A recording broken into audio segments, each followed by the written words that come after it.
Kabog. H-A-H-A-H-A-H-A-H-A. Sobrang OA mo. Tips kung paano pumunta sa bahay ng crush. H-A-H-A-H-A. Sobrang OA. Sumakay ka ng sasakyan, di ka ba nag-iisip? Di magaganon. Siyempre dapat, kung gusto mo pumunta sa bahay ng crush mo, dapat crush ka din.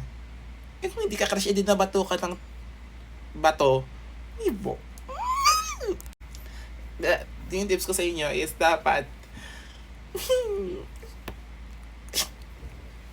sobrang uwi na, hindi ka ganyan eh. Hindi ka ganyan.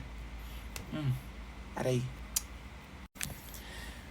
Wala akong matitip kasi hindi ko naman siya sisira ang ka ng old self. Sobrang sakit